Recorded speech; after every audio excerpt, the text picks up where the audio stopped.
الله وعلى آلك وأصحابك يا نور الله صلى الله تعالى عليك وسلم. نعت رسول صلی اللہ تعالی علیہ وسلم کے چند اشعار آپ کی سماعتوں کے حوالے کرتا ہوں.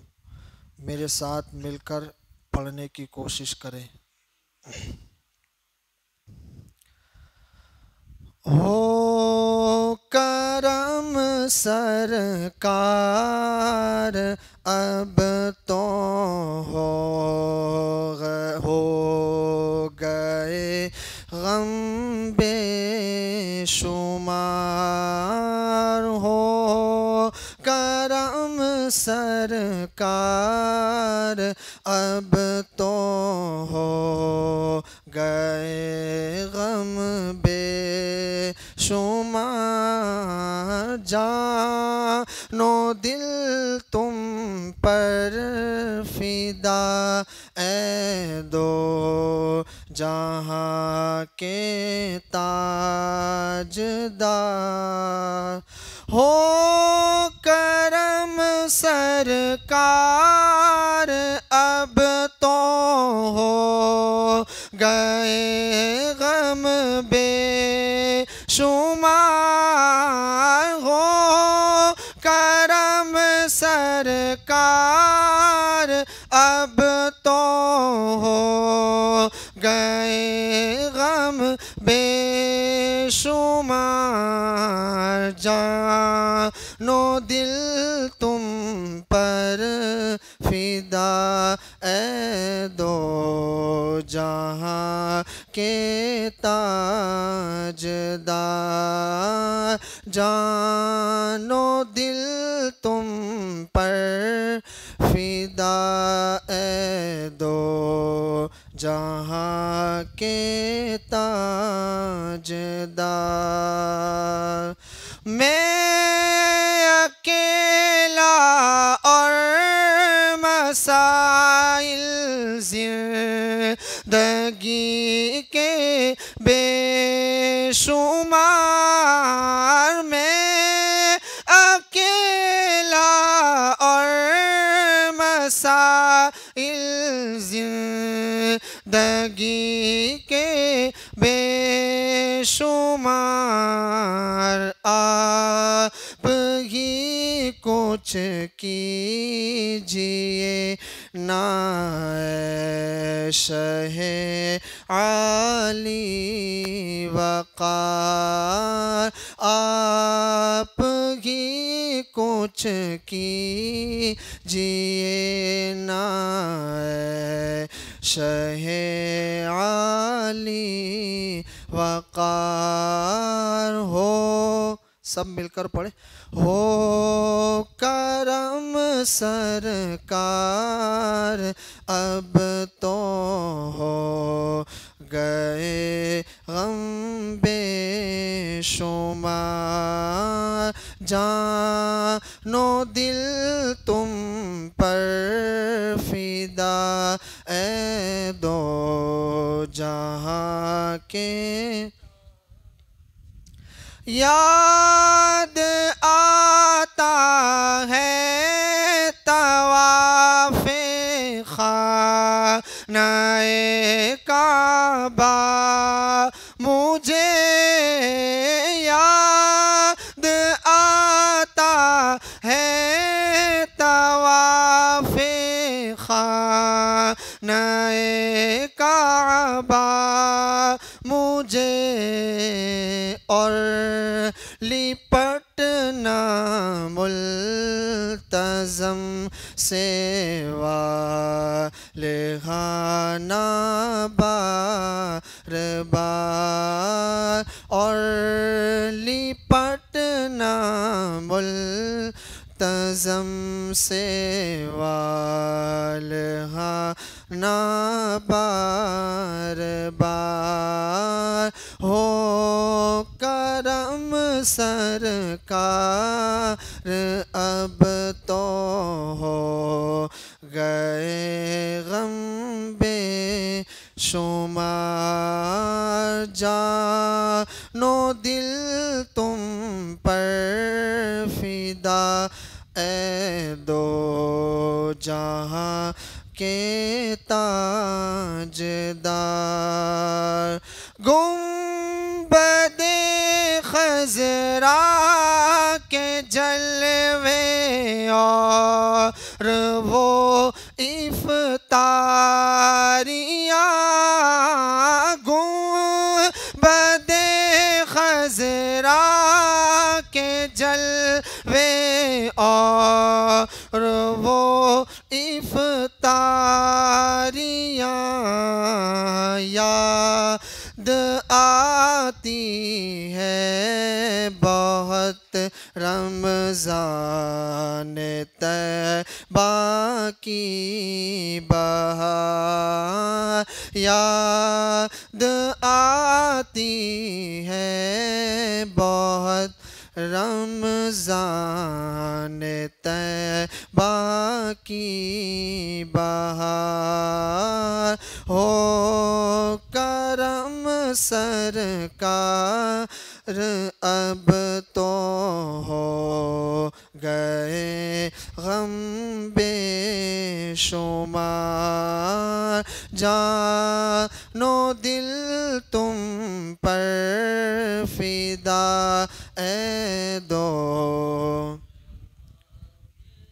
تاجدار یا رسول اللہ سن لیجئے میری فریاد کو یا رسول اللہ سن لیجئے میری فریاد کو کون ہے جو کہ سنے تیرے سوا میری پکار کون ہے جو کہ سنے تیرے سوا میری پکار ہو کرم سرکار اب تو ہو گئے غم بے شمار جانو دل تم پر فدا اے دو جہاں کے تاجدار غم زدہ یوں نہ ہوا ہوتا عبید قادری غم زدہ یوں نہ ہوا ہوتا عبید قادری غم زدہ یوں نہ ہوا ہوتا عبید قادری اس برس بھی دیکھتا گر سبز گنبد کی بہار ہو کرم سر اب تو ہو گئے غم بے شمار جانو دل تم پر فدا اے دو جہاں کے تاجدار السلام علیکم ورحمۃ اللہ وبرکاتہ آئیے اب میں خطاب کے لیے دعوت دوں استاذ محترم حضرت علامہ و مولانا ظہیر الدین مصباحی صاحب قبلہ کو کہ وہ تشریف لائے اور ہمیں اللہ و رسول کے فرامین کو سنائے۔ آئیے حضرت کا بیان سننے سے پہلے اپنی زبان کو اور اپنے دل کو تکبیر و رسالت سے پاک کر لے۔ نعرہ تکبیر، نعرہ رسالت، نعرہ رسالت۔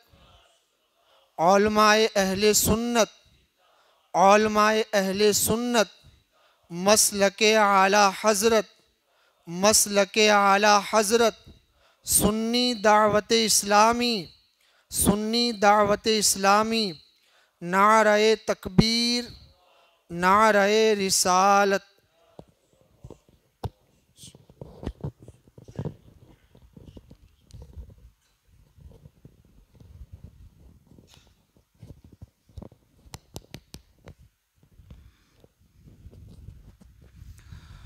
السلام علیکم ورحمۃ اللہ وبرکاتہ۔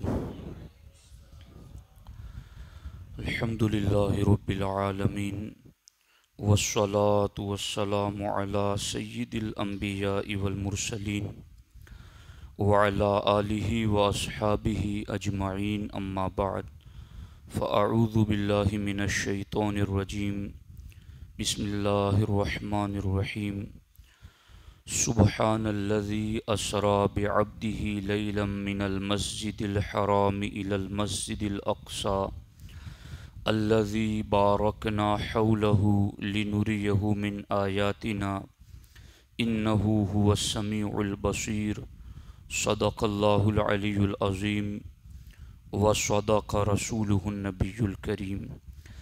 انتہائی احترام و عقیدت کے ساتھ حضور سید المرسلین، خاتم الانبیاء، شفیع المذنبین، رحمت للعالمین، خاتم المعصومین، راحت العاشقین، صلی اللہ تعالی علیہ وآلہ واصحابہ وبارک وسلم کی بارگاہ میں اپنی غلامی کا ثبوت دیں، اور جس طریقے سے میں پڑھا ہوں میرے ساتھ مل کر حضور دل کے ساتھ نذرانہ محبت پیش کریں۔ الصلاۃ والسلام علیک یا رسول اللہ، الصلاۃ والسلام علیک یا حبیب اللہ، الصلاۃ والسلام علیک یا نبی اللہ، وَعَلَىٰ آلِكَ وَأَصْحَابِكَ يَا نُورَ اللَّهِ، صلی اللہ تعالی علیہ وسلم۔ دوستان محترم، معجزہ معراج النبی صلی اللہ علیہ وآلہ وسلم کے حوالے سے چند باتیں آپ کی خدمت میں رکھنا چاہتا ہوں۔ ابھی گزشتہ کل رات دیادرہ مختار المساجد میں سفر معراج اور عقائد اہل سنت، اس موضوع پر تقریباً 1 گھنٹہ گفتگو ہوئی، تو میرے بعض ساتھیوں نے مجھے کہا تھا کہ آپ وہی گفتگو یہاں چاند پیر میں بھی کر دیں۔ تو چونکہ معراج النبی کے حوالے سے اتنے زیادہ عناوین اور موضوعات ہمارے سامنے ہیں کہ کسی ایک کو بار بار ریپیٹ کیا جائے تو بہت ساری سرکار کی شانوں پر گفتگو کرنا رہ جاتا ہے۔ اس لیے میں اپنے ساتھیوں سے معذرت کرتے ہوئے کہ وہ بیان کہ سفر معراج اور عقائد اہل سنت وہ ہماری چینل پر موجود ہیں، اس پر آپ ضرور دیکھ سکتے ہیں۔ باقی آج کے سنی اجتماع میں سفر معراج کی 2 اہم حیثیتوں پر میں آپ کے سامنے گفتگو کرنا چاہتا ہوں۔ دوستان محترم، ہمارے نبی صلی اللہ علیہ وسلم سارے رسولوں کے سردار اور سارے نبیوں میں سب سے آخری ہیں۔ تو چونکہ اللہ تعالیٰ نے تمام نبیوں کو ہی ان کے درجے اور مقام کے اعتبار سے معراج عطا فرمائی ہیں، مگر ہمارے نبی ان تمام رسولوں اور نبیوں کے بھی سید اور سردار ہیں، تو اللہ نے آپ کے مقام کے اعتبار سے آپ کو معراج بھی سب سے انوکھی اور منفرد عطا فرمائی ہے۔ پہلا تو میرا جز گفتگو کا یہ ہے، اور دوسری بات یہ ہے کہ اسلام قیامت تک کے لیے اللہ کی طرف سے دیا ہوا آخری نظام اور حضور کی طرف سے عطا کردہ آخری دین ہے۔ تو قیامت تک اسلام کے سامنے چیلنجز اور اسلام کے سامنے سوالات آنے والے تھے، تو اللہ نے دین آخری بنایا، حضور کو آخری نبی بنایا، تو قیامت تک آنے والے ہر سوال اور اعتراض کا جواب بھی اس دین کو دے کر اپنے نبی کو دنیا میں مبعوث فرمایا۔ ان دونوں گوشوں پر میں آپ کے سامنے چند باتیں رکھنا چاہتا ہوں۔ انبیاء کرام کو جو معراجیں ہوئی ہیں، ان میں دو نبیوں کی معراج کا ذکر خود اللہ جل مجدہ الکریم نے قرآن مجید میں فرمایا۔ ایک وہ معراج جو حضرت موسیٰ علیہ السلام کو عطا ہوئی، اور ایک وہ معراج جو حضرت ابراہیم علیہ السلام کو عطا ہوئی۔ حضرت موسیٰ علیہ السلام کو جو معراج عطا ہوئی وہ طور پہاڑ پر عطا ہوئی، اور حضرت ابراہیم علیہ السلام کو بھی جو معراج عطا ہوئی وہ زمین ہی پر عطا ہوئی۔ حضرت موسیٰ کو معراج جو عطا ہوئی تو اللہ رب العزت نے حضرت موسیٰ کی معراج کا ذکر قرآن میں یوں فرمایا، وَلَمَّا جَاءَ مُوسَىٰ لِمِيقَاتِنَا، سورۃ الاعراف میں۔ اس کا ترجمہ یہ ہے کہ اور جب موسیٰ اپنے مقرر کردہ مقام پر آئے، یعنی ان کے لیے جو جگہ فکس کی گئی تھی کہ تمہیں معراج یہاں عطا کی جائے گی، تو حضرت موسیٰ اپنی مقررہ جگہ پر آئے، اور دوسری جگہ حضرت ابراہیم علیہ السلام کے لیے جب معراج کا رب نے ذکر کیا تو حضرت موسیٰ نے کہا انی ذاہب الی ربی، کہ میں اپنے رب کی طرف جا رہا ہوں۔ دونوں نبیوں کے لیے اللہ نے جو لفظ قرآن میں ذکر فرمایا، ایک نبی نے کہا وَلَمَّا جَاءَ مُوسَىٰ، جب موسیٰ آئے خود چل کر کے۔ حضرت ابراہیم کے لیے کہا انی ذاہب، ابراہیم کہتے ہیں میں جا رہا ہوں اپنے رب کی طرف، مگر چونکہ ان کے بھی سید اور سردار ہیں ہمارے نبی، تو حضور کے لیے یہ نہیں کہا قرآن میں کہ حضور خود آئے، بلکہ رب نے فرمایا سبحان الذی اسریٰ بعبدہ، پاک ہیں اللہ کی ذات جو خود اپنے بندے کو لے گئی۔ تو اپنا جانا اور ہیں، اس کا بلانا اور ہیں۔ عبد دیگر عبدہ چیز دیگر، این سراپا انتظار او منتظر۔ اس کو سمجھیے آپ، عبد دیگر عبدہ چیز دیگر۔ عبد کا معنی ہے بندہ، اور عبدہ کا معنی ہے اللہ کہے میرا بندہ۔ تو پوری دنیا یہ کہتی ہے کہ ہم اللہ کے بندے ہیں، اللہ کے بندے ہیں، اللہ کے بندے ہیں۔ کمال تو یہ ہے کہ وہ خود کہیں یہ میرا بندہ ہے۔ تو معراج میں اللہ نے یہی کہا بعبدہ، ساری دنیا تو یہ کہتی ہے ہم اللہ کے بندے ہیں، مگر حضور وہ بندے ہیں جنہیں رب یہ کہتا ہے کہ میں اپنے بندے کو سفر معراج پر لے گیا۔ تو غور فرمائیں یہاں پر کہ انبیاء کرام کو اپنے اپنے مرتبے کے اعتبار سے معراج دی گئی، مگر حضور ان میں سب سے افضل و اعلیٰ ہیں، اس لیے اللہ نے حضور کی معراج کا ذکر کیا تو موسیٰ کی طرح یہ نہیں کہا کہ موسیٰ آئے اپنی جگہ پر، ابراہیم کی طرح یہ نہیں کہا کہ میں جانے والا ہوں، بلکہ حضور کے لیے رب نے یہ فرمایا وہ آئے نہیں، انہیں میں نے بلایا ہے۔ یہ ہے ایک انفرادیت، اور ایک تو یہ لفظوں کی انفرادیت ہے جو قرآن میں نے آپ کے سامنے ذکر کر دی، اور دوسری ہے اس معراج کے اثرات کیا مرتب ہوئے۔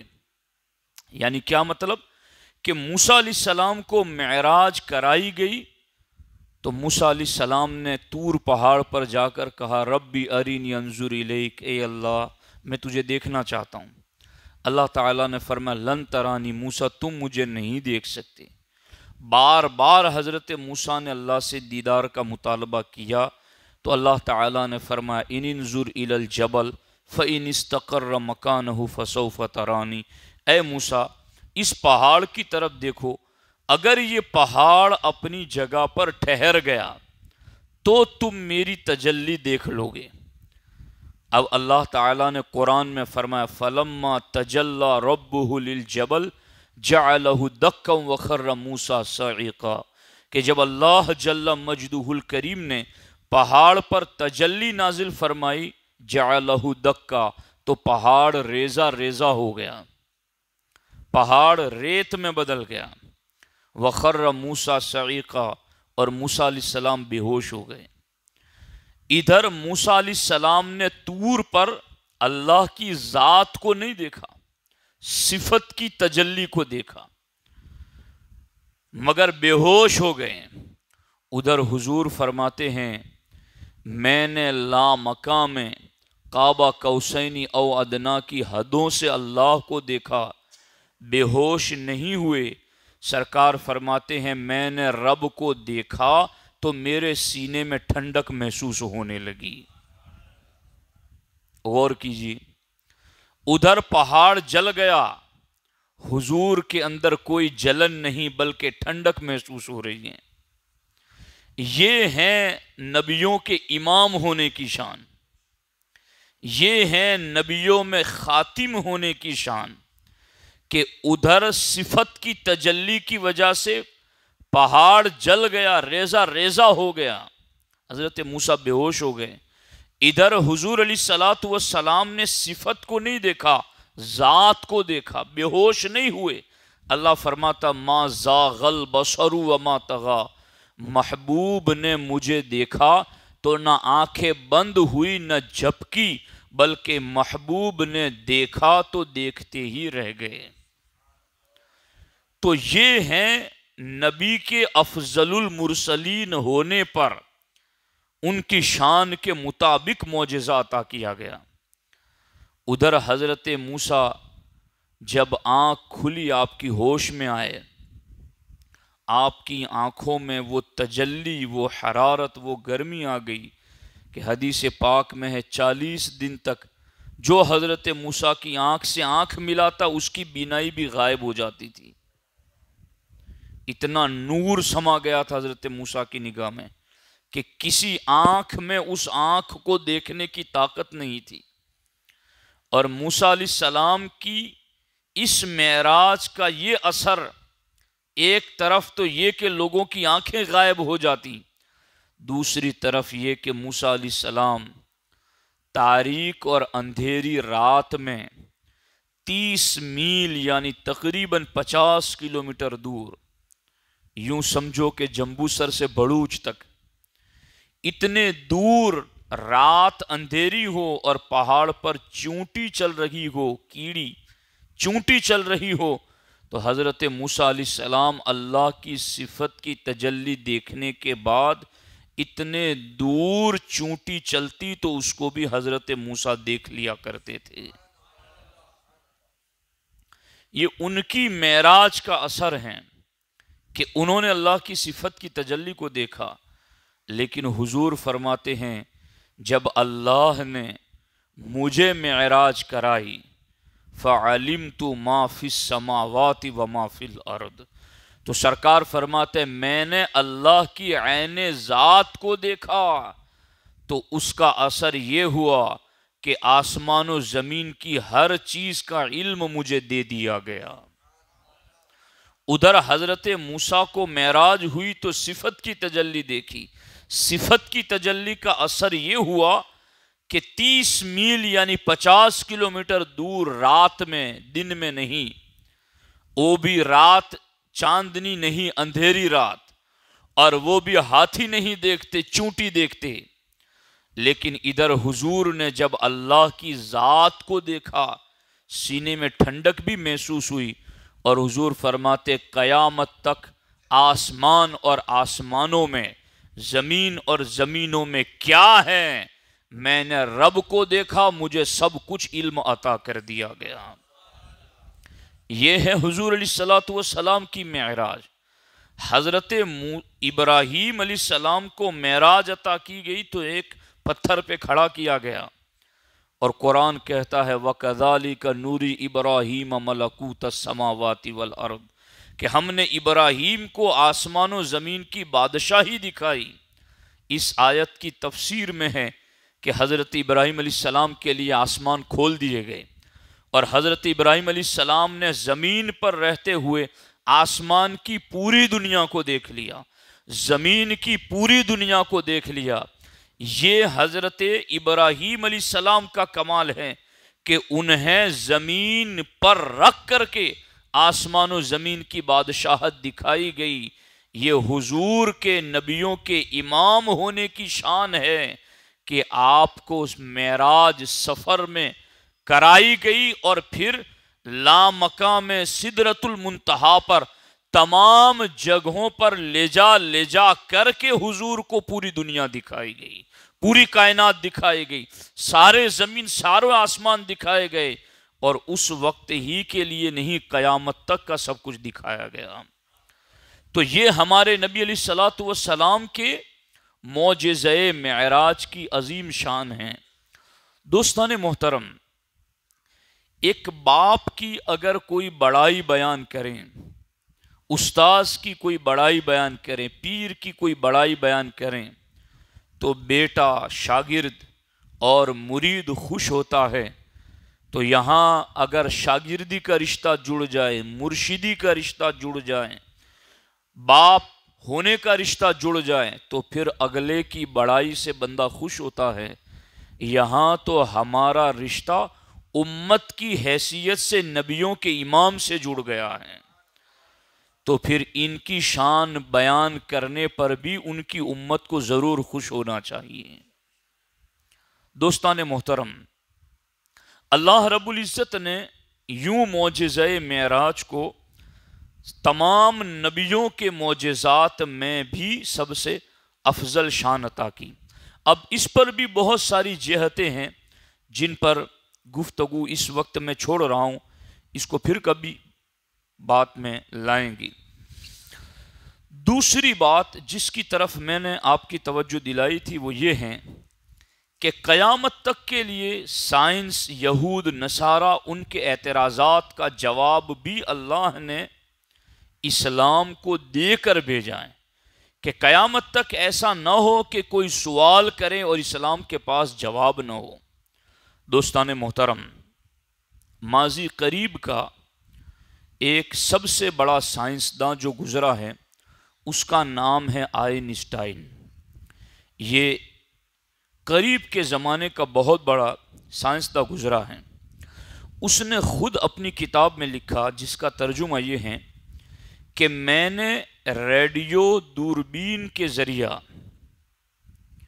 ایک ایسا کہکشاں تو دیکھ لیا ہے، ایک ایسی دنیا، ایک ایسا جہان تو دیکھ لیا ہے جو زمین سے 2 کروڑ نوری سال دور ہیں۔ زمین سے 2 کروڑ نوری سال، اتنے دور ہیں وہ، 2 کروڑ نوری سال دوری پر ایک جہان ہے جو آئنسٹائن کہتا ہے کہ میں نے اپنے دوربین کے ذریعہ اس کو دیکھا ہے۔ یعنی روشنی، توجہ سے سننا، روشنی جو فی سیکنڈ 1,86,000 میل طے کرتی ہیں۔ روشنی کی رفتار کتنی ہے؟ فی سیکنڈ، ایک سیکنڈ میں 1,86,000 میل طے کرتی ہیں۔ تو آئنسٹائن لکھتا ہے کہ وہاں 2 کروڑ سال میں وہ روشنی پہنچے گی۔ غور نہیں کیا آپ نے، اس کو پھر سے سنیے۔ آئنسٹائن کیا کہہ رہا ہے کہ میں نے دوربین کی مدد سے ایک جہان دیکھ لیا ہے، اور وہ جہان کتنے دور ہیں؟ اس زمین سے 2 کروڑ نوری سال کی دوری پر۔ اور نوری سال کا کیا مطلب؟ لکھتا ہے کہ روشنی جو فی سیکنڈ، ایک سیکنڈ میں 1,86,000 میل طے کرتی ہیں، وہاں 2 کروڑ سال میں وہ روشنی پہنچے گی۔ جو روشنی ایک سیکنڈ میں 1,86,000 میل رفتار سے چلتی ہیں، وہ روشنی وہاں 2 کروڑ سال میں پہنچے گی، جو میں نے دیکھی ہے دنیا اپنے اعتبار سے۔ یہ جو کہہ رہا ہے، اللہ اکبر۔ مگر کہتا ہے کہ مگر جہاں تک کائنات کی سرحدیں معلوم کرنے کا تعلق ہے کہ اس کائنات کی اینڈنگ کہاں ہوتی ہے، تو آئنسٹائن کہتا ہے اگر میری عمر 1 ملین یعنی 10 لاکھ برس بھی ہو جائے، تب بھی میں اس کائنات کی حد کو نہیں جان سکتا۔ اتنی بڑی کائنات اللہ تبارک و تعالیٰ نے بنائی ہیں۔ اب توجہ ہو تو آپ کا ایمان تازہ ہو جائے گا اس بات پر۔ آئنسٹائن تو یہ کہہ رہا ہے کہ ایک سیکنڈ میں روشنی 1,86,000 میل طے کرتی ہیں، اور میں نے جو جہان دوربین کی مدد سے دیکھا ہے، تو یہ رفتار سے اگر روشنی چلے تو وہاں 2 کروڑ سال میں پہنچے گی۔ خدا کی عزت کی قسم، جس روشنی کے ذریعہ سفر پر چل کر کے 2 کروڑ نوری سال میں وہ جس جہان کو دیکھنے کی بات کر رہا ہے، وہاں پہنچنے کی مدت بتا رہا ہے۔ حضور نے معراج کی رات جس سواری پر سفر کیا، اس سواری کا نام ہے براق، اور براق یہ برق سے بنا ہے، اور برق عربی زبان کا لفظ ہے جس کا معنی ہی ہے بجلی اور روشنی۔ برق کا معنی ہے بجلی اور روشنی، اور بجلی اور روشنی کو جب پاور ہاؤس میں تبدیل کر دیا جائے اور کئی ہزاروں قسم کی بجلیاں مل کر کے جو طاقت پیدا کرتی ہیں، اس کو کہتے ہیں براق۔ براق یہ برق سے اس میں مبالغہ ہے، یعنی سب سے زیادہ تیز رفتار روشنی، سب سے زیادہ تیز رفتار سواری۔ آئنسٹائن تو 1400 سال بعد کہتا ہے کہ روشنی فی سیکنڈ 1,86,000 میل طے کرتی ہے، اور میں جس جہان کو دیکھنے کی بات کرتا ہوں، اگر روشنی اپنی رفتار سے چلے تو 2 کروڑ سال میں وہاں پہنچے گی۔ جس روشنی کی تم بات کرتے ہو، اس سے کئی گنا زیادہ تیز رفتار روشنی براق پر ہمارے نبی معراج کی رات سوار ہو کر جا بھی چکے ہیں اور آ بھی چکے ہیں۔ یہ ہے اسلام کی وہ حقانیت کہ اگر دنیا آج ہمارے سامنے یہ پیش کریں کہ ہم نے یہ تحقیق کی ہے اور ہم نے یہ ایجاد کی ہے، اور ہم نے دنیا کو بتایا کہ روشنی اتنی رفتار میں چلتی ہے، ارے جس روشنی کی تم رفتار پر چلنے کی بات کر رہے ہو، چلے نہیں ہو، اسلام کے پیغمبر اس پر بھی سوار ہو کے جا چکے ہیں۔ اس براق پر اللہ کے رسول علیہ السلام سوار ہو کر گئے۔ اسی لیے تو سرکار نے فرمایا میرا براق۔ یہ براق کیا تھا جس کا نام براق رکھا گیا؟ اب یہاں ایسا نہیں ہے کہ ہو کالا کلوٹا اور نام یوسف ہو، ایسا نہیں ہے۔ نام اور کام دونوں مناسب ہوتے ہیں، تب بارگاہ الہی سے اس کو بطور انعام نام دیا جاتا ہے۔ سمجھ آ رہی ہے کہ نہیں آ رہی ہے؟ اس جانور کو حضرت جبرائیل جنت سے لے کر آئے، یہ گھوڑے کی شکل کا، یہ خچر سے نیچا اور گدھے سے اونچا۔ سرکار فرماتے میں اس پر کیا بیٹھا، جہاں اس کی نظر پڑتی وہاں اس کا ایک قدم پڑتا تھا۔ وہ اتنی تیز رفتار، اور اس کو اللہ اور اللہ کے رسول علیہ السلام نے براق کا نام دیا۔ تو جہاں ہزاروں قسم کی بجلیاں جمع ہو جائیں، روشنیاں جمع ہو جائیں، تو یہ کہتا ہے کہ فی سیکنڈ میں 1,86,000 میل طے روشنی کرتی ہے۔ تو جہاں براق ہو، برق نہ ہو، براق ہو، تو پھر اتنی تیز رفتاری میں اگر حضور جا بھی چکے، آ بھی چکے، تو پھر انکار کی گنجائش کہاں رہتی ہے؟ یعنی میں بات سمجھانا چاہتا ہوں، میں کوئی خطابت کا تن تنا دکھانا مقصود نہیں، میں بات آپ کو سمجھانا چاہتا ہوں کہ غور کیجئے اس پر کہ اگر کوئی اسلام کو نہیں بھی مانتا، پھر بھی اس کے لیے اگر وہ سائنس کو مانتا ہے تو وہ معجزہ معراج کا انکار نہیں کر سکتا۔ کہ جس سائنسدان نے تمہیں یہ بتایا کہ 1 سیکنڈ میں روشنی 1,86,000 میل کا سفر کرتی ہے، تو جب اس نے بتایا ہے کہ روشنی، اسی کو عربی میں کہتے ہیں برق، اسی کو عربی میں کیا کہتے ہیں؟ برق کہتے ہیں۔ یہ قرآن شریف میں پہلے پارے کا جو دوسرا رکوع ختم ہوتا ہے، یکاد البرق یخطف ابصارہم، یہ برق دوسرے پارے میں موجود ہے، یکاد البرق یخطف ابصارہم۔ یہ برق کس معنی میں ہے قرآن میں؟ وہی بجلی اور چمک اور روشنی کے معنی میں، کہ قریب تھا کہ بجلی کی چمک سے ان کی نگاہیں اچک لی جاتی اور ان کی روشنی ختم ہو جاتی۔ تو برق قرآن میں روشنی کے معنی میں، جس روشنی کو اس نے کہا کہ 1 سیکنڈ میں 1,86,000 میل طے کرتی ہیں، برق نہیں براق۔ اس پر حضور سوار ہوئے، یعنی براق کے ساتھ نہیں گئے۔ وہ کہتے ہیں نا بھائی الیکٹرک گاڑی لے کر میں گیا، تو الیکٹرک گاڑی لے کر اس کے اوپر سوار ہو کے حضور گئے، یعنی اس کو سواری بنا لیا، اس کو اپنے قدموں سے رون دیا، اس کو اپنی سواری بنایا، اور پھر حضور گئے ہیں معراج پر۔ تو یہ ہے ہمارے نبی علیہ الصلوۃ والسلام کی شان۔ تو دوستان محترم، اس پر اور بھی کئی باتیں ہیں جس پر میں اب گفتگو کو اختتام پذیر کر رہا ہوں، کہ انبیاء کے معجزات معراج سے متعلق جو تھے، ان کے مقابل حضور کی معراج دیکھو تو بھی سب سے افضل، اور قیامت تک آنے والے چیلنجز کے جوابات کے مقابلے میں بھی دیکھو تو بھی حضور کا معجزہ معراج سب کے لیے جواب ہے۔ اب بات یہ ہے کہ جو معجزہ معراج کے لیے یہ کہہ رہا ہے کہ نہیں یہ تو خواب میں ہوا صرف، سمجھ آ رہی ہے نہیں آ رہی؟ کوئی یہ کہے کہ خواب میں ہوا، روحانی طور پر ہوا، جسمانی طور پر نہیں ہوا، تو میں کہتا ہوں اگر خواب ہی میں ہوا تھا تو میرے اور آپ میں سے ایک شخص صبح کو اٹھ کر یہ کہے کہ آج تو میں راتوں رات آدھی دنیا کی سیر کر لی میں نے، تو سامنے والا بندہ کہے گا یہ کیسے ہو سکتا ہے؟ کہا میں نے خواب میں آدھی دنیا کی سیر کر لی، تو پھر بندہ کہے گا آدھی ہی کی کیوں کی، پوری دنیا کی کیوں نہ کر لی؟ اگر خواب ہی میں کرنی تھی تو اس میں کیا انکار کی بات ہے؟ اس میں کوئی انکار والا مسئلہ ہی نہیں ہے۔ خواب میں تو بندہ جہاں چاہے وہاں چلا جائے، اور ہمارے آقا نے تو فرمایا کہ بندہ وضو کر کے سوتا ہے تو اس کی روح کو بھی عرش کا قرب ملتا ہے۔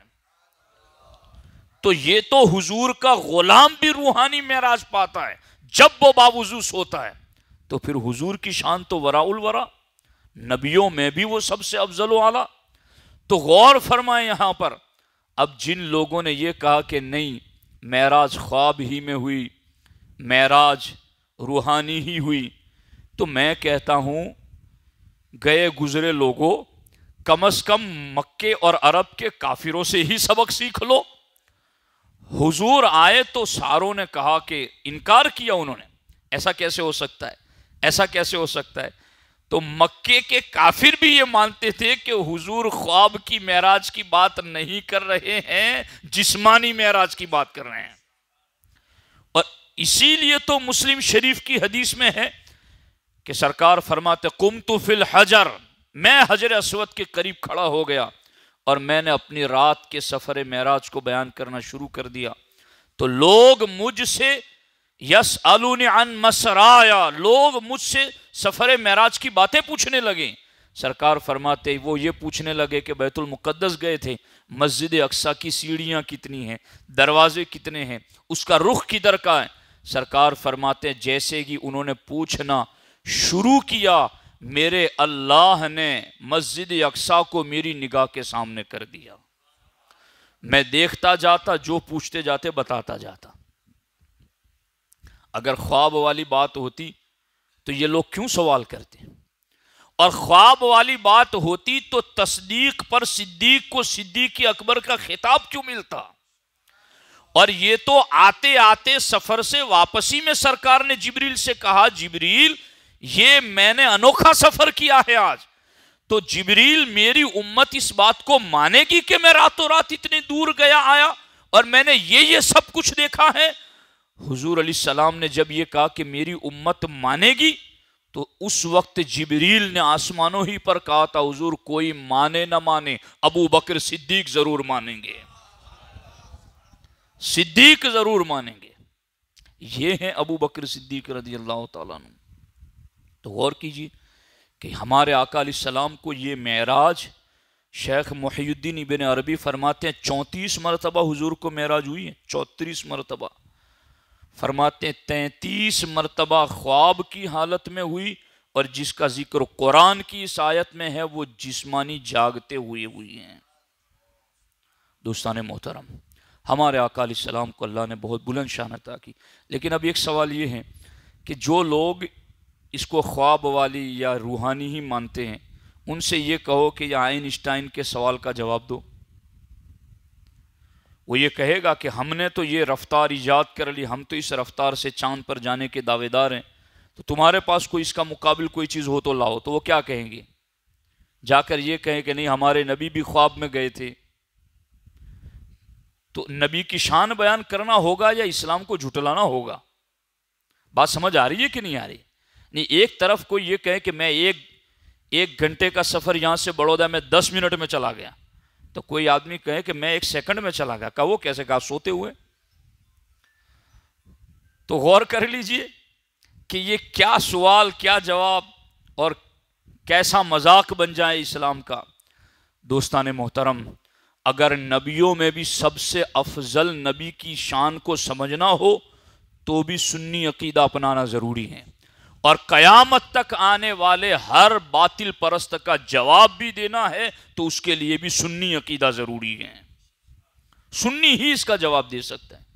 باقی جنہوں نے کہا صرف روحانی یا صرف خواب میں، وہ جواب کیسے دیں گے وہ خود ہی سوچ لیں۔ دوستان محترم، اللہ کے رسول علیہ السلام اس معراج پر تشریف لے گئے اور سرکار وہاں سے ہمارے لیے نماز کا تحفہ لے کر کے آئے۔ تو نماز یہ معراج کا تحفہ ہے۔ اس نماز کو ہمیں ادا، آپ تو الحمدللہ نمازی ہی ہیں، پڑھتے ہیں 5 وقت، با جماعت پڑھتے ہیں الحمدللہ۔ میری درخواست یہ ہے کہ نماز کو اب جی لگا کر پڑھنے والا طریقہ ہمیں سیکھنا چاہیے۔ یعنی ایسا نہ ہو کہ امام صاحب سلام پھیر دے اور ہمیں کنفیوژن ہو کہ نماز پوری ہو گئی، تو آپ کہاں کھڑے تھے؟ نماز میں جی لگا کر نماز پڑھو، اور جی لگانے کے لیے میں نے پہلے بھی آپ کو کہا تھا کہ جتنی صورتیں ہمیں قرآن کی یاد ہیں جو ہم نماز میں پڑھتے ہیں ان کا ترجمہ یاد کر لیجیے، اور دوسرا جب وہ صورتیں پڑھیں گے تو اس ترجمے پر دھیان لے جائیں۔